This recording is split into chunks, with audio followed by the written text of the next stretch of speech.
నమస్కారం, నా పేరు తేజస్విని. బీసీఎన్ న్యూస్ కి స్వాగతం. ముందుగా ముఖ్యాంశాలు.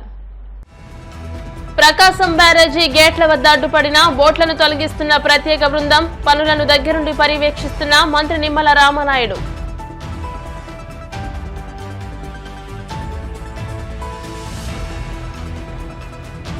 కూటమి నేతల తీరుపై మాజీ మంత్రి ఉషాశ్రీ చరణ్ ఫైర్. నిధులు మంజూరు చేయాలంటే టీడీపీలో చేరాలని నిబంధన పెట్టడం సరికాదని హితవు.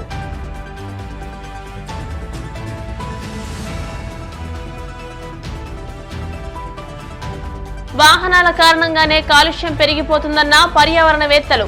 ఎలక్ట్రికల్ వాహనాలే వినియోగించాలంటూ సూచన.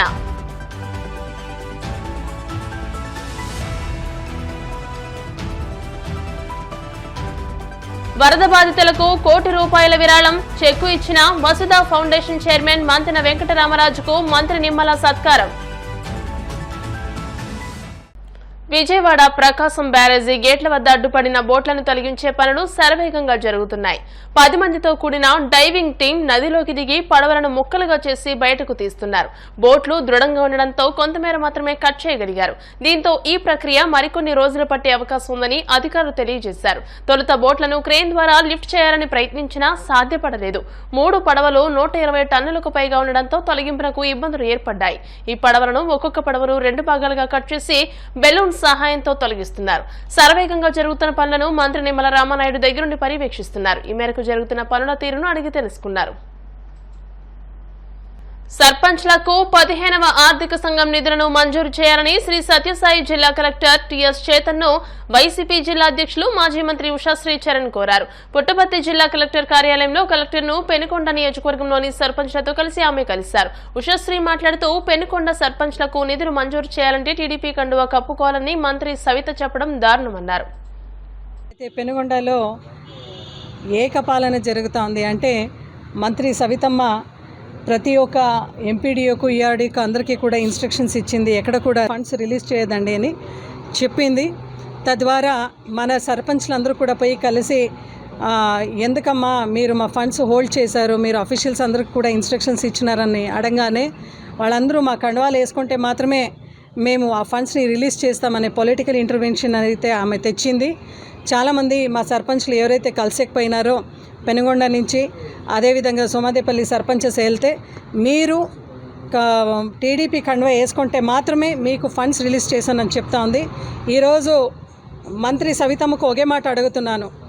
ఏదైతే ఫండ్స్ సర్పంచ్కి 15 ఫైనాన్స్ నుంచి వచ్చిన ఫండ్స్, ఏదైతే సర్పంచ్లకు వచ్చిన ఫండ్స్ ఉంది అవన్నీ కూడా ఎక్కడా పొలిటికల్ ఇంటర్వెన్షన్ లేకుండా ట్రెజరీలో ఉంది.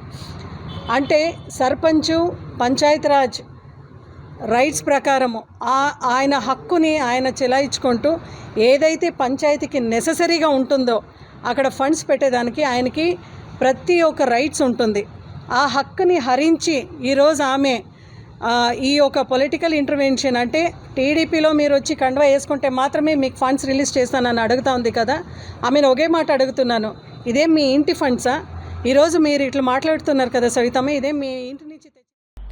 కాకినాడ నగరంలో స్థానిక సూర్యరావుపేటలో ఉన్న శ్రీ బాల త్రిపుర సుందరి సమేత శ్రీ రామలింగేశ్వర స్వామి దేవస్థానంలో 5 నెలలకు సంబంధించిన హుండీ లెక్కింపు ప్రక్రియ దేవాదాయ ధర్మదాయ శాఖ ఆధ్వర్యంలో నిర్వహించారు. ఈ సందర్భంగా ఆలయ కార్యనిర్వహణాధికారి విజయభాస్కర్ రెడ్డి, ఆలయ ఉత్సవ కమిటీ చైర్మన్ గ్రంథి బాబ్జీ మాట్లాడుతూ గడిచిన 150 రోజులకు గాను హుండీలో భక్తులు వేసిన కానుకలను లెక్కించినట్టు తెలియజేశారు. ఈ కార్యక్రమంలో దేవాదాయ ధర్మదాయ శాఖ ఇన్స్పెక్టర్ ఫణికుమార్, టీడీపీ నాయకులు నేమాని సత్యనారాయణ, గంగరాజు, శ్రీనివాసులు, గాది శివరామకృష్ణ, ఏవి రమణ, ముత్యాల అనురాధ, తులసి, కనకరాజు, వైకుంఠం తదితరులు పాల్గొన్నారు. శ్రీ రామలింగేశ్వర స్వామి వారి దేవస్థానంలో శ్రీ అమ్మవారి యొక్క హుండీల లెక్కింపు కార్యక్రమం ఈ రోజున మా కాకినాడ దేవాదాయ శాఖ ఇన్స్పెక్టర్ గారు వడ్డి పణీంద్ర కుమార్ గారు, అదేవిధంగా మా ఆలయ ఉత్సవ కమిటీ చైర్మన్ శ్రీ గ్రంథి గారి బాబ్జీ గారి పర్యవేక్షణలో ఇక్కడ భక్తులు పెద్ద ఎత్తున హుండీ లెక్కింపు కార్యక్రమాలు హాజరై ఉన్నారు. ఈ యొక్క ఆలయంలో వచ్చే నెల 3వ తేదీ నుంచి 12వ తేదీ వరకు కూడా విజయదశమి అమ్మవారి శరన్నవరాత్రోత్సవాలు అత్యంత ప్రతిష్టాత్మకంగా ప్రతి ఏటా నిర్వహించడంలో భాగంగా ఈ యొక్క శరన్నవరాత్రోత్సవాలకు ముందుగా ఆలయంలో హుండీ లెక్కింపు కార్యక్రమం ప్రతి ఏటా జరుగుతుంది. అదేవిధంగా వచ్చే 3వ తేదీ నుంచి ఇక్కడ దసరా ఉత్సవాలు ప్రారంభమవుతున్న నేపథ్యంలో ఇక్కడ భక్తులకు ఎటువంటి అసౌకర్యం కలగకూడదనే సదుద్దేశంతో స్థానిక ఎమ్మెల్యే గారు శ్రీ వనమాడి వెంకటేశ్వరరావు గారు, కొండబాబు గారి సూచనలు సలహాల మేరకు, అదేవిధంగా వారి యొక్క ఆసక్తి మేరకు ఇక్కడ వాటర్ ప్రూఫ్ పందిళ్ళు, క్యూ లైన్లు, అదేవిధంగా బార్గేట్ సిస్టము, దాతల యొక్క సహాయ సహకారాలతో ఇక్కడ పెద్ద ఎత్తున ప్రసాదాల పంపిణీ కార్యక్రమం చేపట్టడం జరుగుతుంది. ఈ యొక్క అమ్మవారి ఆలయ హుండీ ఆదాయం సుమారు ఒక 7 లక్షల నుంచి 8 లక్షలు వస్తుందని మా యొక్క అంచనా. గతం కంటే కూడా ఇక్కడ ఇప్పుడు పెరిగే అంచనాలు మాకు కొంచెం వచ్చినట్లుగా మాకు అనిపిస్తుంది. ఈ యొక్క వివరాలు సాయంత్రం మేము తెలియజేస్తాం. అదేవిధంగా ఈ యొక్క శరన్నవరాత్రి ఉత్సవాల్లో భాగంగా మా అమ్మవారి దర్శనానికి ప్రతి ఒక్కరూ వచ్చి అమ్మవారిని దర్శించి తీర్థప్రసాదాలు స్వీకరించవలసిందిగా ఆలయం తరపున కోరి ప్రార్థిస్తూ, ఇక్కడ శరన్నవరాత్రి ఉత్సవాల్లో భాగంగా ప్రతిరోజు కూడా అమ్మవారికి ప్రతిరోజు కూడా సాయంత్రం పూట ఒక అవతారం వేయడం జరుగుతుంది. ఆ యొక్క అవతారం మర్నాడు సాయంత్రం వరకు కూడా ఉంటుంది. భక్తులకు ఎటువంటి సందేహాలు లేకుండా ఆ ముందు రోజు సాయంత్రం వీలవుతున్న పక్షంలో మర్నాడు ఉదయం కూడా అదే అవతారం కంటిన్యూ అవుతుంది. కాబట్టి ఆ యొక్క వెసులుబాటును కూడా పరిగణలోకి తీసుకుని మా అమ్మవారి ఆలయానికి వచ్చి అమ్మవారిని దర్శించి తీర్థప్రసాదాలు స్వీకరించాల్సిందిగా మా ఆలయం తరపున భక్తులందరికీ ఆహ్వానం. శ్రీ బాలాత్రిపుర అమ్మవారికి నమస్కరించుకుంటూ, ఈ రోజుని ఈ గుడిలో సుమారు 5 నెలల క్రితం డిబ్బీ కౌంటింగ్ చేశారు. మరలా ఉత్సవం సందర్భంగా ఉత్సవాలు వస్తున్నందున డిబ్బీలు ఖాళీగా ఉండాలని చెప్తూ మళ్ళీ ఇవాళ కౌంటింగ్ మొదలెట్టారు. అది మన దేవాదాయ కమిటీ ఇన్స్పెక్టర్ గారు ఫణికుమార్ గారి ఆధ్వర్యంలో, ఈఓ గారి ఆధ్వర్యంలో ఈ కౌంటింగ్ చేపట్టడం జరిగింది. లాస్ట్ ఇయర్ ఇదే టైంలో కౌంటింగ్ చేస్తే సుమారు 3,75,000 రూపాయలు ఆదాయం వచ్చినట్టుగా తెలిసింది. ఇప్పుడు ఇంకా కౌంటింగ్ అవుతుంది ఎంత అనేటువంటిది మీకు రేపు ఈఓ గారు ఈ లెక్కలని కూడా మీకు చెప్పడం జరుగుతుంది. అలాగే ఈ దేవాలయంలో రేపు 2వ తారీఖు దాటి 3వ తారీఖు నుంచి ఉత్సవాలు ప్రారంభమవుతాయి. దానికి తగిన ఏర్పాట్లు కూడా అప్పుడే ప్రారంభించారు. ఇవన్నీ కూడా టెండర్ ప్రక్రియ కూడా పూర్తయింది. ఏమైనటువంటి ఆటంకాలు లేకుండా జరిపించాలని అమ్మవారిని కోరుతూ ఈ విషయాలు మీ ద్వారా ప్రజలకు తెలియదు. పర్యావరణాన్ని పరిరక్షించుకోవడం మనందరి బాధ్యత అని ప్రముఖ పర్యావరణవేత్త, గిన్నిస్ బుక్ రికార్డు గ్రహీత సునీల్ రెడ్డి పేర్కొన్నారు. భారతదేశ పర్యటనలో భాగంగా గురువారం కాకినాడ నగరాన్ని సందర్శించి కాకినాడ సరోవర పోర్టికోలో ఆయన మీడియాతో మాట్లాడారు. వాహనాలు పెరగడం వల్ల కాలుష్యం అధికంగా పెరిగి మానవ జీవితానికి ఇబ్బంది అవుతుందని వెల్లడించారు. ఈ సందర్భంగా electrical motor cycle, electrical bicycle, electrical కార్లు వాడాలని ఆయన ప్రజలకు సూచించారు. ఈ సందర్భంగా సరోవర పోర్టికో మేనేజర్ రాజేష్ రామస్వామి మాట్లాడుతూ, ఉన్నతమైన వ్యక్తులకు వసతి కల్పించడం తాము చాలా ఆనందంగా భావిస్తున్నామని అన్నారు. Hi everybody, my name is Sushil Reddy and I'm currently on a drive on an electric car across India for more than 8,000 kilometers, and as a part of this project I have a Guinness Book of World Records mention for the longest journey on an electric bicycle, and this is the project today's awareness about solar energy and electric mobility. So this project basically is to raise awareness among students. So we met more than 5,000 students so far in this journey on the electric car, and the idea is to raise awareness about environment pollution, because we are using more of petrol diesel vehicles today. So the idea is to use more of electric vehicles, and the idea is to promote electric vehicles, and to students we want to send a message that they have a very good option to choose a career in sustainability and to think of sustainability in a bigger way. So the whole idea is to do 8,000 kilometers in 60 days on an electric car is to promote sustainability.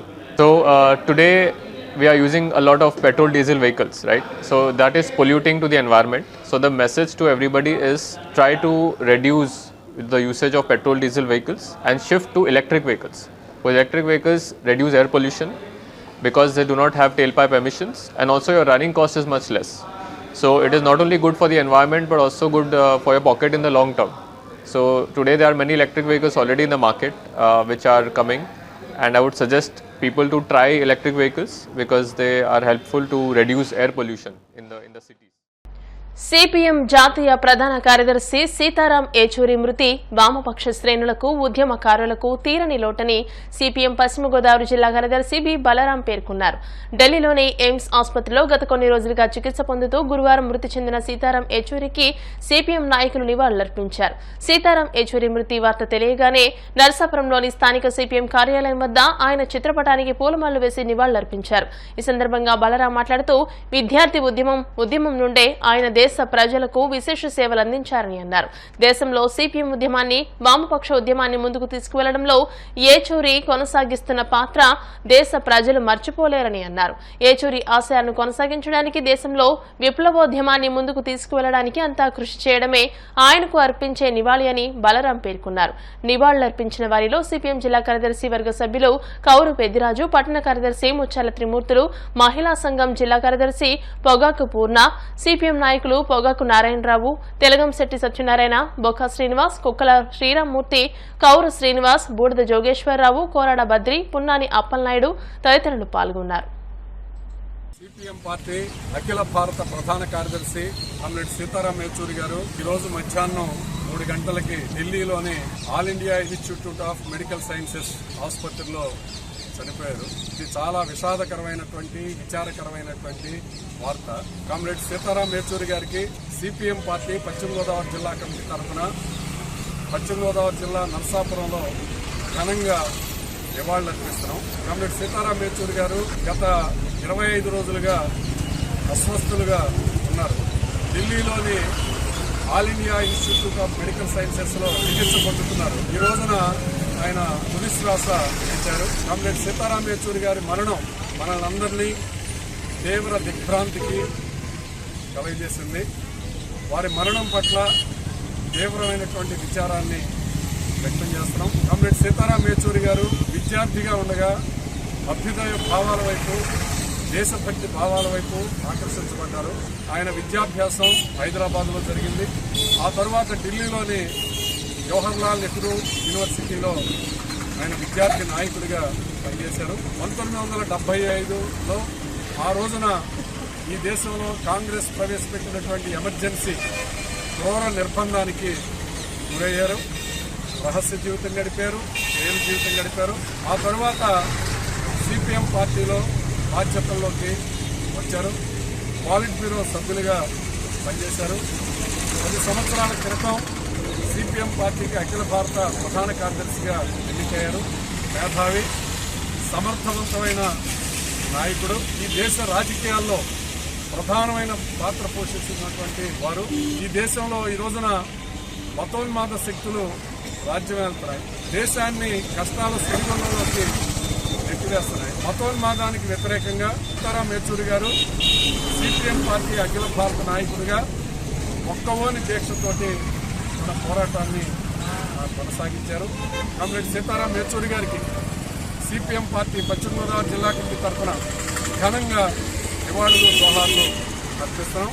14వ తేదీన comrade Sitaram Yechury గారి భౌతికాయం ఢిల్లీలోని CPM party అఖిల భారత కార్యాలయం comrade AKG Bhavan దగ్గర ఉంచుతున్నట్లు, ఆ తరువాత ఆయన కోరిక మేరకు భౌతిక దేహాన్ని వైద్య పరీక్షలు విద్యార్థులకు ఉపయోగపడే విధంగా all India institute of medical సైన్సెస్కి ఇస్తున్నట్లుగా పార్టీ కేంద్ర కమిటీ ప్రకటించింది. సిపిఎం పార్టీ దేశవ్యాప్తంగా వారం రోజుల పాటు సంతాప దినాల్ని ప్రకటించింది. జిల్లాలో, రాష్ట్రంలో, దేశంలో అన్ని చోట్ల కామ్రేడ్ సీతారాం ఏచూరి గారి మరణానికి సంతాప సూచకంగా ఆయన పట్ల గౌరవాన్ని వ్యక్తం చేస్తూ పార్టీ జెండాల్ని అవనతం జరుగుతుంది. కామ్రేడ్ సీతారాం ఏచూరి గారికి మరోసారి ఘనంగా నివాళులర్పిస్తున్నాం. ఆయన ఆశయ సాధన కోసం అందరం పునరుజ్జితం అవుతామని శపథం పొందుతాం. జోహార్ కామ్రేడ్ సీతారాం ఏచూరి. ఇప్పుడు కాసేపు ప్రకటనలు.